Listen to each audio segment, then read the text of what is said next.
यह कहानी है राजा रघुवीर सिंह की और उनकी जिंदगी में अचानक आई उस राजकुमारी की जिसे दुनिया छोटी महारानी के नाम से याद करती है। शमलीपुर की यह राजकुमारी जन्म से ही वीर थी।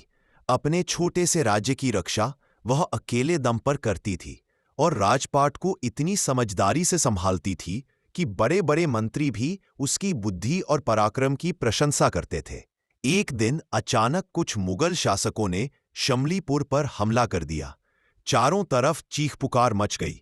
महल की दीवारें कांप उठीं और राजकुमारी तलवार लेकर अपने सैनिकों के साथ रणभूमि में उतर गई। उसी समय संयोग से वहां से गुजर रहे राजा रघुवीर सिंह को यह खबर मिली कि शमलीपुर पर घातक हमला हुआ है। राजा तुरंत अपनी भव्य सेना के साथ युद्ध भूमि की ओर बढ़े और वहां पहुंचकर उन्होंने मुगलों को पराजित कर दिया और राजकुमारी तथा पूरे राज्य को विनाश से बचा लिया। जब राजकुमारी ने अचानक महल के द्वार पर राजा रघुवीर सिंह को देखा तो उसका दिल एक पल के लिए थम सा गया। इतना शक्तिशाली राजा जिसने बिना बुलाए उसके राज्य को बचा लिया था, उसकी आंखों में एक अलग ही चमक थी। राजकुमारी की सुंदरता, उसकी वीरता और उसके ताजगी भरे अदम्य साहस ने राजा का मन मोह लिया था और उसी क्षण राजा रघुवीर सिंह भी उस पर मोहित हो गए थे। राजा ने तुरंत निर्णय लिया कि इतनी साहसी और बुद्धिमान कन्या उनके राज्य की छोटी महारानी बनने योग्य है। राजा ने अपने मन में यह निश्चय कर लिया और अपने महल की ओर वापसी शुरू कर दी। लेकिन जैसे ही राजा वापस पहुंचे उससे पहले यह खबर बड़े महल में पहुंच चुकी थी और यह सुनते ही बड़ी महारानी जैसे पत्थर की मूर्ति बनकर वहीं खड़ी रह गई। बड़ी महारानी को हमेशा से यह विश्वास था कि महाराज का प्रेम केवल उसी के लिए है और महाराज कभी किसी दूसरी स्त्री के प्रति मोहित नहीं हो सकते थे। यही विश्वास उसका अभिमान था और वही अभिमान आज उसके भीतर ऐसे बैठ गया कि छोटी महारानी की खबर सुनते ही वह जैसे जड़ हो गई। उसके चेहरे से रंग उड़ गया और नजरें कहीं खो गईं। यह सब देखकर महाराजा की माता अत्यंत दुखी हुई, पर महाराज के निर्णय के आगे किसी की हिम्मत नहीं थी कि वह कुछ बोल सके। और इस तरह महल में एक नए अध्याय की शुरुआत होने वाली थी। एक ऐसी शुरुआत जहां प्रेम, सत्ता, अभिमान और नियति एक दूसरे से टकराने वाले थे। आज नहीं। राजा रघुवीर सिंह जैसे ही महल के विशाल द्वार पर पहुंचे, पूरा महल मानो सांस रोककर खड़ा हो गया। अंदर गहरी खामोशी फैल चुकी थी, मानो समय भी ठहर गया हो। छोटी महारानी पहली बार महल में कदम रखने वाली थी, पर जिस सन्नाटे ने उसका स्वागत किया उसने उसके दिल की धड़कनें और भी तेज कर दी। तभी राजमाता धीमे कदमों से रघुवीर सिंह के पास आईं और बोलीं, रघुवीर, महल में कुछ ठीक नहीं है। बड़ी महारानी को तुम्हारे वापस आने और छोटी रानी को साथ लाने की बात पता चल चुकी है और यह बात सुनकर उनका मन जैसे पत्थर की तरह जम गया है। यह सुनते ही महाराज बिना एक पल गंवाए बड़ी महारानी के कक्ष की ओर बढ़े। कमरे का दरवाजा आधा खुला था और अंदर बड़ी महारानी अपने आसन से टेक लगाकर बैठी थी। आंखें खुली थी पर उनमें कोई चमक नहीं थी, जैसे उनके सारे सपने किसी ने एक ही पल में छीन लिए हों। महाराज ने पास जाकर धीरे से कहा, रानी, मैं जानता हूं यह आसान नहीं, पर मेरे हृदय में तुम्हारा स्थान हमेशा सबसे ऊंचा रहेगा। बड़ी महारानी की आंखों में नमी तैर गई और वे बोली, महाराज, मैं आपको कभी किसी और की ओर मुड़ते हुए सोच भी नहीं सकती थी, पर आज सच मेरे सामने खड़ा है। उसी समय दरवाजे पर खड़ी छोटी महारानी की सांस अटक गई। उसने सब सुन लिया था और उसका मन दुख से भारी हो गया। उसने कांपती आवाज में कहा, बड़ी महारानी, अगर मेरी वजह से आपको दुख पहुंचा है तो मैं अभी यहीं से चली जाऊंगी। पर बड़ी महारानी ने उसे रोकते हुए कहा, नहीं राजकुमारी, तुमने अपने दम पर अपना राज्य बचाया है। तुम बहादुर हो और तुम यहां रानी बनकर ही आई हो, मेहमान बनकर नहीं। रघुवीर सिंह ने दोनों की ओर देखा और एक गहरी सांस ली। आज पहली बार दोनों रानियां आमने सामने थीं, एक परंपरा की रानी और एक योद्धा दिल की रानी। फिर बड़ी महारानी ने एक शर्त रखी, महाराज, अगर छोटी रानी इस महल में रहेगी तो उसका अपना कक्ष होगा, अपना क्षेत्र होगा, और सबसे जरूरी शर्त यह है कि शमलीपुर का पूरा प्रबंधन अब छोटी रानी संभालेगी। छोटी महारानी ने सम्मान से सिर झुकाकर कहा, मैं आपका आदेश मानूंगी। इस तरह महल में दो रानियां थीं, एक परंपरा की छाया और दूसरी साहस की रोशनी, और रघुवीर सिंह उन दोनों के बीच संतुलन बनाए रखने वाले धर्म के मार्ग पर खड़े थे। और इसी के साथ राजनीति, भावनाएं, ईर्ष्या, कर्तव्य और प्रेम सब एक ही महल के भीतर जाग उठे थे। महल में दो रानियों की मौजूदगी ने पूरे राज्य का माहौल बदल दिया था। बड़ी महारानी की परंपरा और छोटी महारानी की बहादुरी दोनों मिलकर एक नए युग की शुरुआत कर रही थीं। पर इस शांति के पीछे एक ऐसा तूफान उठ रहा था जिसकी किसी को खबर नहीं थी। शमलीपुर की जीत ने मुगलों के दिल में आग लगा दी थी और उन्हें यह बात किसी भी हाल में मंजूर नहीं थी कि एक युवा राजकुमारी ने उनके सैनिकों को परास्त कर दिया। अब वे बदले के लिए तैयार हो रहे थे। लेकिन महल के भीतर यह सब चल रहा था तो बाहर एक तीसरी शक्ति चुपचाप बढ़ रही थी। यह शक्ति थी महाराज के छोटे भाई युवराज रणधीर सिंह, जो हमेशा सिंहासन पर बैठने का सपना देखते थे। और उन्हें यह बिल्कुल पसंद नहीं आ रहा था कि छोटी महारानी दिन पर दिन लोगों की पसंद बनती जा रही हैं। लोग उनकी बहादुरी के गीत गा रहे थे और रणधीर सिंह के मन में ईर्ष्या की ज्वाला बढ़ रही थी। एक रात जब पूरा महल शांत था, तब रणधीर सिंह अपने गुप्त कक्ष में खड़े थे। सामने उनका विश्वसनीय सेनापति था, जो धीरे से बोला, महाराज, अब छोटी रानी को जितनी जल्दी हटाया जाए उतना ही बेहतर होगा। रणधीर सिंह ने धीरे से कहा, मैं किसी को मारना नहीं चाहता, पर छोटी रानी की बढ़ती लोकप्रियता मेरे मार्ग में बड़ी दीवार बन गई है। अगर वह बड़ी महारानी जैसी स्थापित हो गई तो सिंहासन तक पहुंचना मेरे लिए असंभव हो जाएगा। हमें ऐसा उपाय सोचना होगा जिससे उन्हें जनता की नजरों से गिरा दिया जाए और शाही परिवार उनके खिलाफ खड़ा हो जाए। सेनापति ने सिर झुकाया और बोला, जैसा आपका आदेश। दूसरी ओर छोटी महारानी हर सुबह शमलीपुर और आसपास के गांवों की समस्याएं सुनती थी। वे सीधे जनता के बीच जाकर देखती थी कि किसे किस चीज की जरूरत है। एक दिन वे गांव की महिलाओं को सुरक्षा सिखा रही थीं कि तभी महाराज रघुवीर सिंह वहां आ पहुंचे। उन्होंने राजकुमारी का जोश और समर्पण देखा और उनके दिल में पहली बार एक ऐसा गर्व जागा जिसे शब्दों में नहीं बताया जा सकता था। महाराज ने धीमी आवाज में कहा, तुम केवल छोटी रानी नहीं हो, तुम इस राज्य की ढाल हो और मैं तुम्हारी इस शक्ति को सलाम करता हूं। छोटी महारानी ने सिर झुकाकर कहा, मेरा जीवन अब केवल सेवा के लिए है। अक्सर धुंध ढक देती है पूरा दरबार दो हिस्सों में बंट गया था। कुछ लोग छोटी रानी के पक्ष में थे, कुछ उनके खिलाफ। महाराज रघुवीर सिंह ने आदेश दिया कि जांच होगी और जब तक जांच पूरी नहीं होती, छोटी महारानी किसी भी राजकीय कार्य में हिस्सा नहीं लेंगी। छोटी रानी ने सिर झुकाया, पर उनके मन में दुख का सागर उमड़ रहा था।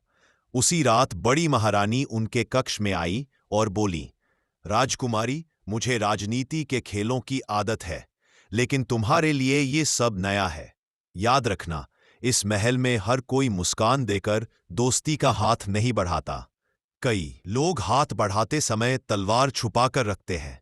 छोटी रानी ने पहली बार बड़ी महारानी के शब्दों में वह ममता और वह अनुभव महसूस किया जो केवल एक जनानी ही दे सकती है। अगले दिन छोटी रानी अकेली महल के पीछे वाले उद्यान में टहल रही थी और सोच रही थी कि यह आग आखिर लगी कैसे। तभी एक छोटा बालक दौड़ता हुआ आया और बोला, रानी माँ, मैंने कल रात महल के पीछे कुछ लोगों को बात करते सुना था। वे कह रहे थे कि कागज आज रात राख हो जाएंगे और किसी को कुछ पता भी नहीं चलेगा। छोटी महारानी की आंखें चौड़ी हो गई और उन्होंने बालक से पूछा कि उन लोगों का चेहरा देखा था। बालक ने कहा, नहीं, पर उनकी आवाज गहरी थी और उनमें से एक कह रहा था कि युवराज रणधीर सिंह खुश हो जाएंगे। यह सुनते ही छोटी महारानी समझ गई कि असली षड्यंत्र कहां से शुरू हुआ है। उस रात छोटी महारानी महल के पुराने तहखाने की ओर गईं, जहां रेयरली कोई जाता था। वहां ऐसे रहस्य छिपे थे जिन्हें केवल राज परिवार का कोई सदस्य ही जान सकता था। सीढ़ियों पर चलते हुए उनके कानों में आवाज पड़ी, दो छायाएं बात कर रही थीं। छुपकर सुनने पर पता चला कि वे रणधीर सिंह के आदमी थे और वे कह रहे थे कि आग सफल रही, अब बस कुछ और सबूत लगाने हैं और छोटी रानी पर दोष साबित हो जाएगा। छोटी महारानी का दिल धड़क उठा, पर वे बिना आवाज किए वहां से निकल आईं। अगले ही दिन छोटी महारानी ने महाराज को सब कुछ बताने का निश्चय किया, पर जैसे ही वे सभा में पहुंची, रणधीर सिंह पहले से ही खड़ा था और उसने एक जली हुई पन्नी दिखाते हुए कहा, महाराज, यह दस्तावेज आग वाले कमरे से मिला है, जिस पर छोटी रानी के हस्ताक्षर है। इतना सुनते ही दरबार में हलचल मच गई। छोटी रानी ने गहरी सांस ली और कहा, महाराज, मैं कुछ कहना चाहती हूं। और उन्होंने पूरी घटना बताई। उन्होंने यह भी बताया कि तहखाने में कौन लोग थे और क्या बात कर रहे थे। महाराज ने तुरंत सैनिक भेजे और तहखाने की तलाशी ली। धीरे धीरे पूरा सच खुलने लगा। हथियार मिले, षड्यंत्र के कागज मिले और वह गहरी आवाज वाले लोग पकड़े गए। उन्होंने पूछताछ में खुद कबूल किया कि युवराज रणधीर सिंह के आदेश पर उन्होंने सब किया था। जब सच सामने आया तो दरबार में सन्नाटा फैल गया। महाराज रघुवीर सिंह का चेहरा क्रोध से लाल हो गया।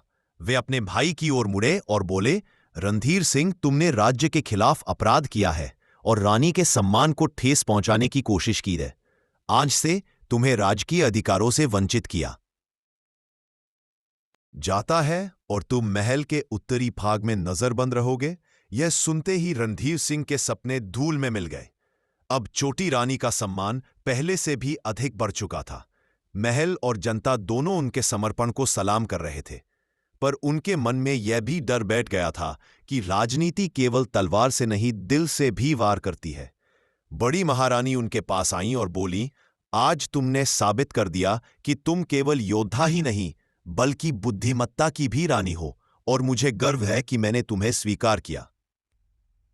महाराज रघुवीर सिंह उनके पास आए और बोले, यह राज्य अब तुम्हारा उतना ही है जितना मेरा, पर असली परीक्षा अभी शुरू हुई है, क्योंकि मुगल फिर से हमला करने की तैयारी कर चुके हैं और इस बार युद्ध केवल जमीन का नहीं बल्कि सम्मान का होगा। और युद्ध की यह आहट पूरे महल में एक नया रोमांच भर गई। यहीं से छोटी महारानी की असली कहानी शुरू होती है, जिससे पूरा राज्य इतिहास के पन्नों में अमर होने वाला है।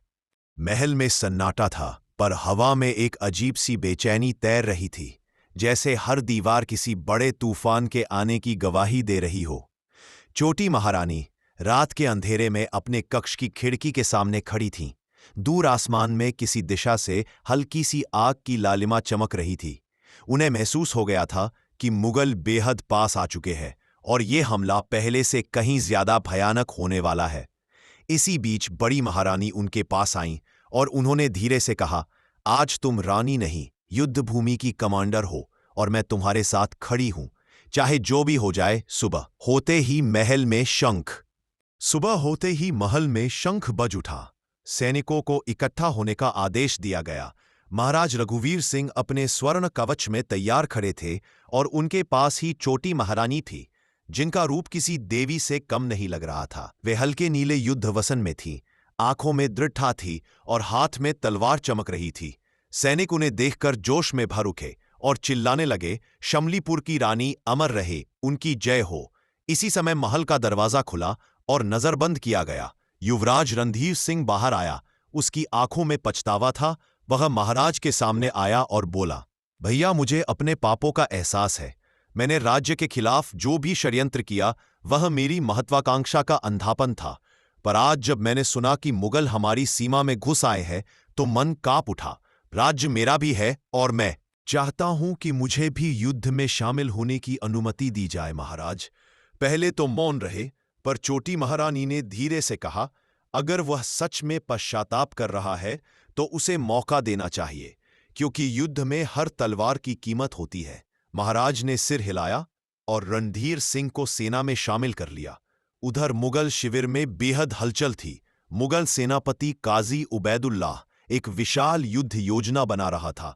उसका मकसद था कि पहले छोटी रानी को पकड़कर दिल्ली ले जाया जाए, ताकि उसकी बहादुरी की कहानी खत्म हो जाए और उनके नाम से उठता जोश भी मिट जाए। एक गुप्तचर ने उसे बताया कि छोटी रानी युद्ध में महाराज के साथ आगे आने वाली है। यह सुनकर काजी क्रूर हंसी हंसते हुए बोला, बस इसी मौके की इंतजार था, अब उस रानी को जिंदा पकड़ा जाएगा। दूसरी तरफ महल में युद्ध तैयारी जोरों पर थी। छोटी महारानी ने धनुर्धारियों की एक विशेष टुकड़ी बनाई थी और घुड़सवार सेना की अगुवाई खुद करने का फैसला किया था। बड़ी महारानी ने महल की स्त्रियों को एकत्र किया और उन्हें चिकित्सा और रक्षा के काम सौंपे। इतनी एकता इससे पहले कभी नहीं देखी गई थी। पूरा राज्य एक शरीर, एक आत्मा बन चुका था। युद्ध की पहली आहट शाम को सुनाई दी, जब सीमाओं की ओर से तुरही और ढोल की आवाजें आने लगी।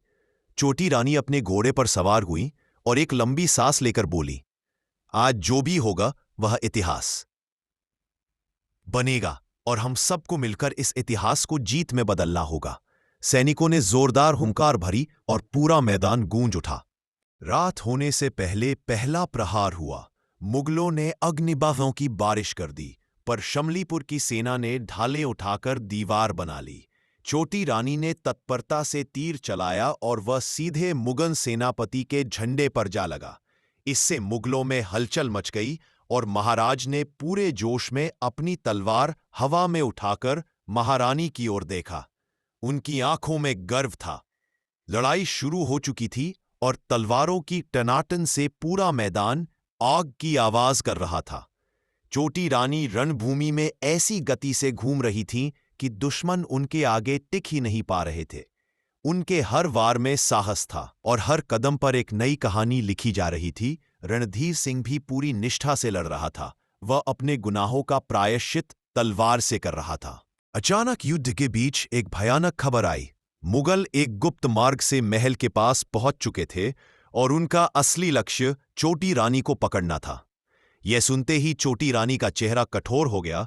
उन्होंने तुरंत घोड़े को मोड़ा और महल की ओर दौड़ी। बड़ी महारानी ने महल के द्वार बंद करने का आदेश दिया, पर दुश्मन बेहद नजदीक आ चुका था। महल के सामने ही छोटी रानी और मुगल सेना का सामना हुआ। वहां तलवारें बिजली की तरह टकराईं। छोटी रानी ने एक के बाद एक कई सैनिक गिरा दिए, पर तभी काजी सामने आया और बोला, यही है वो रानी जिसके लिए दिल्ली तक मैं चर्चा है। आज तेरी बहादुरी का अंत होगा। पर छोटी रानी ने शांत सा जवाब दिया, सिर्फ चर्चा से कोई नहीं मरता, असली ताकत दिल में होती है। दोनों में युद्ध शुरू हुआ और महल की दीवारें उनकी टकराहट से कांप उठी। हवा में चिंगारियां फैल रही थीं और पूरा महल सांस रोककर देख रहा था। यह युद्ध रंजिश का नहीं, सम्मान का था। राज्यों का नहीं, युगों का था। और इसका फैसला इतिहास लिखने वाला था। और यहीं से शुरू होता है उस रात का सबसे निर्णायक क्षण, जिसने पूरे भारत का इतिहास बदल कर रख दिया। उस रात रणभूमि पर आग बरस रही थी। आसमान पर बादलों ने चांद को ढक लिया था और पूरा मैदान लाल अंगारों की तरह चमक रहा था। मुगल सेनाएं चारों ओर से बढ़ती जा रही थीं और शमलीपुर के हजारों सैनिक अपनी आखिरी सांस तक लड़ने को तैयार खड़े थे। महल के ठीक सामने छोटी महारानी और काजी उबैदुल्लाह का भीषण संग्राम शुरू हो चुका था। तलवारें इतनी तेज गति से टकरा रही थीं कि चिंगारियां हवा में नाच रही थीं। हर चिंगारी मानो युद्ध का एक नया अध्याय लिख रही थी। महाराज रघुवीर सिंह भी अपनी सेना को अग्नि की तरह लेकर मैदान के बीच कूद पड़े थे। उनके पीछे रणधीर सिंह पूरी ऊर्जा के साथ लड़ रहा था। उसका हर वार इस बात का प्रमाण था कि वह अपने अतीत को अपने साहस से धोना चाहता है। उधर बड़ी महारानी महल की ऊंची दीवार से सब देख रही थीं और उनके शरीर का हर रोम दुआ बन चुका था। वे बार बार मंत्र पढ़कर छोटी महारानी की रक्षा की कामना कर रही थीं। युद्ध की दिशा अचानक बदलने लगी जब मुगल सैनिकों ने महल के पिछले हिस्से से प्रवेश करने की कोशिश की। रानी ने सैनिकों को आदेश दिया कि कोई भी दुश्मन महल की दहलीज पार ना करे और वह स्वयं काजी के सामने पूरी शक्ति के साथ खड़ी हो गईं। काजी की आंखों में क्रूरता थी और उसके होठों पर घमंड की हंसी। वह बोला, रानी, तेरी बहादुरी ने सारी दुनिया में शोर मचा रखा है, पर आज तेरे साहस का अंत होगा। आज दिल्ली तेरे सिर झुकाकर तुझे गुलाम बनाने वाली थी, पर अब तेरा जीवन ही खत्म कर दूंगा। लेकिन छोटी महारानी की आंखों में गुस्सा नहीं, केवल शांति थी। उन्होंने कहा, साहस किसी की तलवार से नहीं, किसी की नीयत से पैदा होता है, और मेरी नीयत अपने लोगों की रक्षा करना है। तुम मुझे गिरा सकते हो, पर मेरी आत्मा को कभी नहीं जीत पाओगे। यह क्षण निर्णायक था। चारों ओर युद्ध की गर्जना थी। हवा में धूल और खून का मिश्रण था। सैनिकों की चीखें थीं, तलवारों की गूंज थी, और इसी कोलाहल के बीच काजी का वार छोटी रानी की छाती के पास लगा। रानी डगमगाई, पर गिरने से पहले उन्होंने अपनी तलवार पूरी ताकत से काजी के हृदय में उतार दी। काजी वहीं ढेर हो गया और उसका अंत हुआ। पूरी मुगल सेना इस दृश्य को देखकर हिल गई और उनके मनोबल टूट गए। हर तरफ से वे भागने लगे। रणभूमि पर शमलीपुर की जयकार गूंज उठी। पर उसी जयकार के बीच महाराज ने देखा कि छोटी महारानी घोड़े के सहारे खड़ी रह गई थीं और उनके वसन खून से लाल हो चुके थे। महाराज उनकी ओर भागे, पर रानी मुस्कुराते हुए बोली, महाराज, आज शमलीपुर बच गया। आज इस भूमि के हर बच्चे की सांस सुरक्षित है। यही मेरा सबसे बड़ा पुरस्कार है। महाराज ने कांपते हुए कहा, नहीं रानी, ऐसा मत कहो। हम अभी वैद्य को बुलाते हैं, तुम ठीक हो जाओगी। पर रानी ने उनका हाथ पकड़ लिया और बोली, महाराज, हर योद्धा का एक समय होता है। मेरा कर्तव्य पूरा हो चुका है। मुझे बस यह संतोष है कि मैंने अपने राज्य को बचा लिया और अपनी आखिरी सांस भी अपने लोगों के बीच ले रही हूं। बड़ी महारानी दौड़ते हुए आईं, उनकी आंखें आंसुओं से भरी थीं। वे छोटी रानी के पास बैठ गई और बोली, तुम्हारे आने से इस महल ने एक नई बहादुरी सीखी है। तुमने न केवल हमारे राज्य को बल्कि मुझे भी बदल दिया है। मुझे गर्व है कि तुम मेरी छोटी बहन की तरह थीं। छोटी रानी ने हल्की मुस्कान दी और बोली, बड़ी रानी, आपका यह कहना ही मेरे लिए आशीर्वाद है।